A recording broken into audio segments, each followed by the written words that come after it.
नमस्कार दोस्तों, आज की धार्मिक कहानियों में खाटू श्याम बाबा की कहानी रोंगटे खड़े कर देने वाली रहस्यमयी कथा। राजस्थान के सीकर जिले में स्थित श्री खाटू श्याम जी का मंदिर एक प्रमुख तीर्थ स्थल है, जहां लाखों भक्त अपनी आस्था लेकर आते हैं।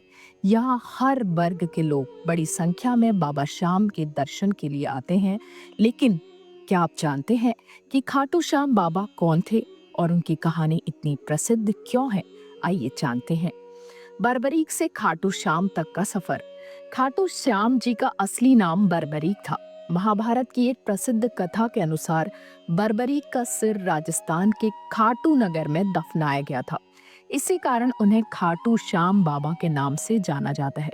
वर्तमान में खाटू नगर सीकर जिले के नाम से प्रसिद्ध है।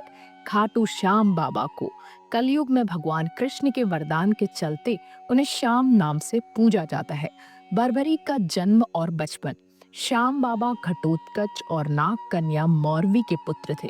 वे पांडवों में सबसे बलशाली भीम और उनकी पत्नी हिडिंबा के पौत्र थे। कहा जाता है कि जन्म के समय बर्बरीक के बाल शेर के समान थे, इसलिए उनका नाम बर्बरीक रखा गया। वीर और तपस्या। बर्बरीक बचपन से ही वीर और तेजस्वी थे। उन्होंने भगवान कृष्ण और अपनी मां मौरवी से युद्ध कला और कौशल की शिक्षा प्राप्त की थी। उन्होंने भगवान शिव की घोर तपस्या की, जिससे प्रसन्न होकर भगवान शिव ने उन्हें 3 चमत्कारी बाण प्रदान किए। इसी कारण उन्हें 3 बाणधारी के नाम से भी जाना जाता है। अग्निदेव ने उन्हें एक दिव्य धनुष भी प्रदान किया था, जिससे वे तीनों लोकों पर विजय प्राप्त करने में समर्थ थे। हारे का सहारा बनने का वचन।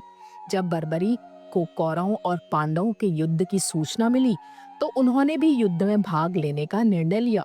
उन्होंने अपनी मां से आशीर्वाद लिया, उन्हें वचन दिया कि वे हारे हुए पक्ष का ही साथ देंगे। इसी वचन के कारण वे हारे का सहारा के रूप में प्रसिद्ध हुए।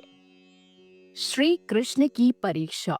युद्ध में जाते समय बर्बरीक को मार्ग में एक ब्राह्मण मिला। ये ब्राह्मण कोई और नहीं, भगवान श्री कृष्ण ही थे, जो बर्बरीक की परीक्षा लेना चाहते थे। श्री कृष्ण ने बर्बरीक से उनके 3 बाणों के बारे में पूछा और उनकी शक्ति का परिचय मांगा। बर्बरीक ने अपनी शक्ति का प्रदर्शन करते हुए एक पीपल के पेड़ के सभी पत्तों को अपने बाण से छेद कर दिया। दान में शीश। श्री कृष्ण ने बर्बरीक से दान में उनका शीश मांगा। बर्बरीक ने अपना वचन निभाते हुए अपना शीश काटकर श्री कृष्ण को दान कर दिया।